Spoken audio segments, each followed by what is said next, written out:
19 अप्रैल 2024 से लेकर 1 जून 2024 तक 44 दिन तक इलेक्शन का आईपीएल चला और फिर इस तरह लोकसभा चुनाव अपने अंतिम पड़ाव पर पहुंचकर कंप्लीट हो गए। किस पार्टी ने इलेक्शन के इस त्योहार को जीतकर 2024 अपने नाम किया और कौन सी पार्टी हारकर ऑपोजिशन में बैठेगी, इसका रिजल्ट तो 4 जून को ही पता चलेगा, क्योंकि मतदाताओं ने नेताओं की चुनावी किस्मत को बैलेट बॉक्स और ईवीएम में बंद कर दिया है। और ये पिटारा जिस दिन खुलेगा उस दिन किसकी किस्मत बदलेगी ये तो आने वाला वक्त ही बताएगा।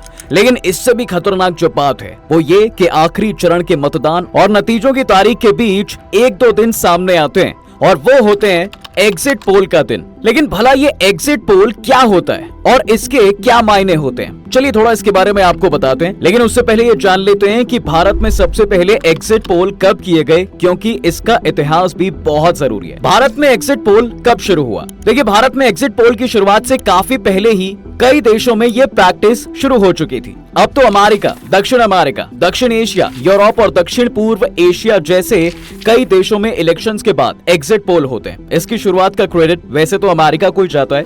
साल 1936 में सबसे पहले अमेरिका के न्यूयॉर्क शहर में जॉर्ज कैलब और क्लॉड रॉबिन्सन ने चुनावी सर्वे किया था। तब पहली बार मतदान करने के लिए मतदाताओं से पूछा गया था कि उन्होंने राष्ट्रपति पद के किस कैंडिडेट को वोट दिया है। लेकिन जब बात भारत की आती है तो आपको बता दें कि भारत में सबसे पहली बार एग्जिट पोल 1957 में भारतीय जनमत संस्थान यानी Indian institute of public opinion ने करवाया था। जनमत संस्थान के प्रमुख एरिक डी कोस्टा को भारत में एग्जिट पोल का फादर माना जाता है। इसके बाद 90 के दशक में सैटेलाइट टीवी के जरिए एग्जिट पोल लोगों के घरों में पहुंचा और इनमें लोगों ने अपनी दिलचस्पी भी दिखाई। दूरदर्शन ने दिल्ली में मौजूद centre for the study of developing societies को पूरे देश भर में चुनावी सर्वे करने के ऑर्डर दिए गए।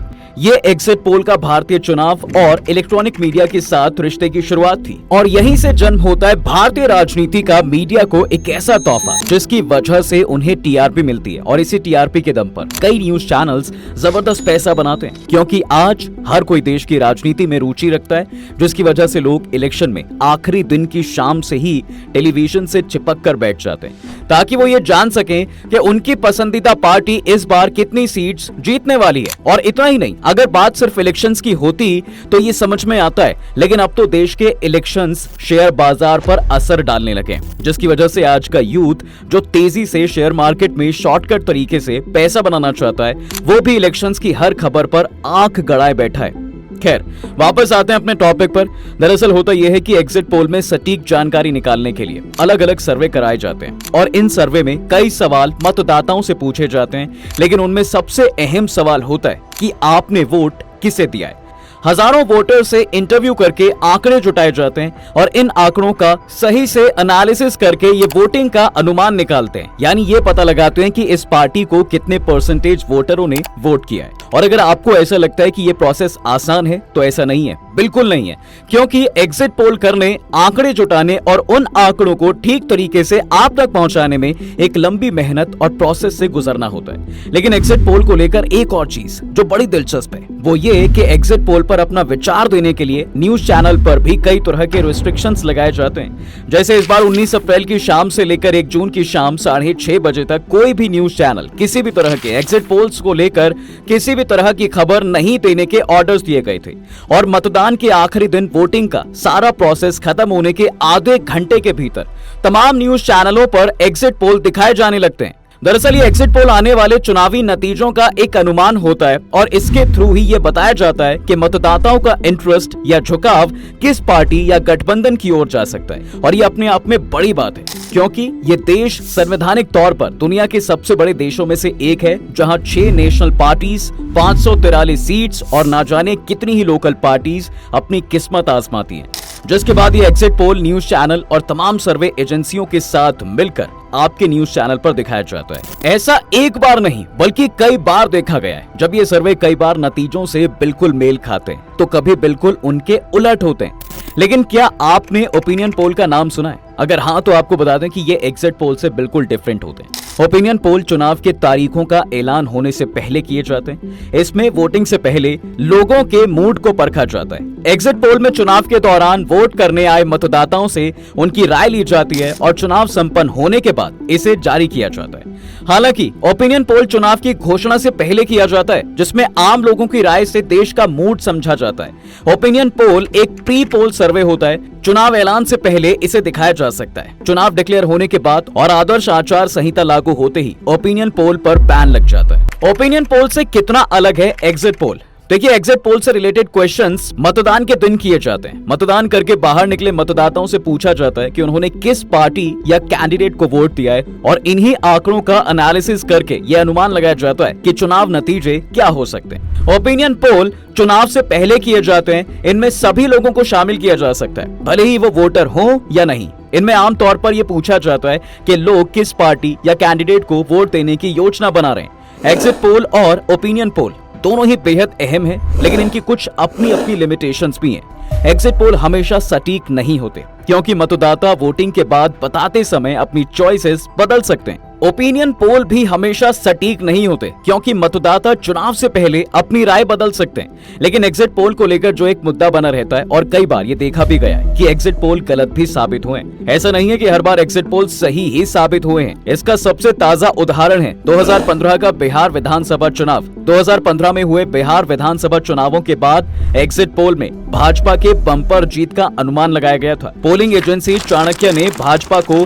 155 और महागठबंधन को महज 83 सीटों पर जीत की भविष्यवाणी की थी। वहीं नीलसन और सिसरो ने 100 सीटों पर भाजपा की जीत का अनुमान लगाया था, लेकिन नतीजे बिल्कुल इसके उलट थे। जनता दल यूनाइटेड, राष्ट्रीय जनता दल और कांग्रेस के महागठबंधन ने कुल 243 सीटों में से 178 पर जीत हासिल की थी। यही बड़ी जीत थी और एग्जिट पोल और असल नतीजों में काफी अंतर देखने को मिला था। अब जरा इस बात पर बात कर लेते हैं कि आखिर एग्जिट पोल गलत कैसे हो जाते हैं। तो इस सवाल का जवाब एक एनालिस्ट देते हुए कहते हैं कि आप देखेंगे कि बीजेपी का मतदाता ज्यादातर शहरी, ऊंचे तबके का, पढ़ा लिखा युवा होता है। आप देखेंगे कि सोशल कॉन्फिडेंस वाले लोग खुद आकर अपनी बात रखते हैं। वहीं गरीब, अनपढ़ और कम आत्मविश्वास वाला मतदाता चुपचाप वोट देकर चला जाता है। उसका सर्वे करने वालों तक खुद जाने की संभावना कम होती है। ऐसे में सर्वे करने वालों को ये ख्याल रखना जरूरी होता है कि वो हर तबके के मतदाताओं से बात करें। मतदान को गुप्तदान कहा जाता है। ऐसे में मतदाताओं से ये जान पाना कि वो किसे वोट देंगे, ये भी एक चुनौती होती है। कई बार वो सच बता रहे हैं या नहीं, इस पर भी संशय होता है।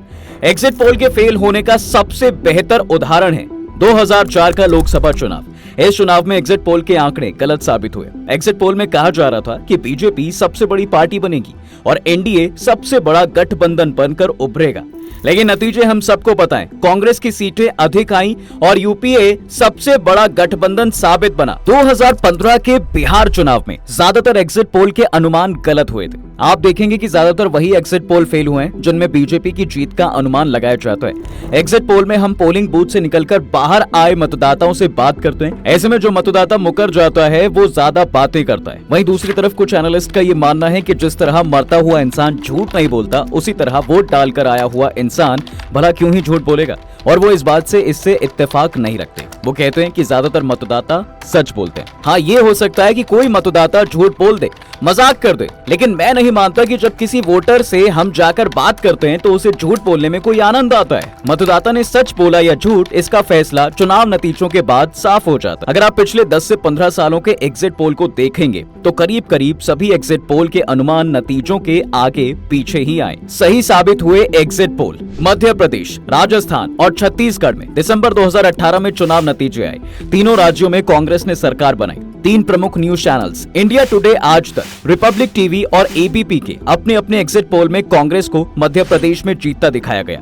इन तीनों न्यूज चैनल्स ने अलग अलग इन एजेंसी से सर्वे करवाया, जिसमें एक्सेस इंडिया, सी वोटर और सीएसडीएस जैसी ऑर्गेनाइजेशंस मौजूद हैं। एग्जिट पोल को लेकर वक्त वक्त पर कई नियम बनाए और बदले भी गए। तो चलिए एक बार आपको उन नियमों के बारे में भी बता देते हैं। चुनाव आयोग ने एग्जिट पोल के लिए क्या नियम कानून बनाए हैं। देखिए, इलेक्शन कमीशन ने 1998 में एग्जिट पोल्स के लिए कुछ गाइडलाइंस जारी की थी। कमीशन ने अखबार और टीवी चैनल को इलेक्शन का प्रोसेस शुरू होने और अंतिम चरण का मतदान खत्म होने से पहले तक एग्जिट पोल पब्लिसिटी करने से रोका।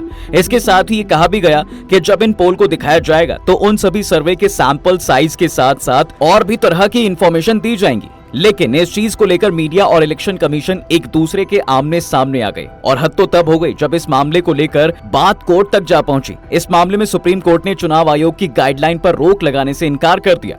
लेकिन कहते हैं ना, ये इंडिया है और यहाँ कभी भी कुछ भी हो सकता है। साल 1999 में एक बार फिर लोकसभा चुनाव लेकर आया था। इस बार भी अपनी 1998 की गाइडलाइन को इलेक्शन कमीशन ने जारी किया।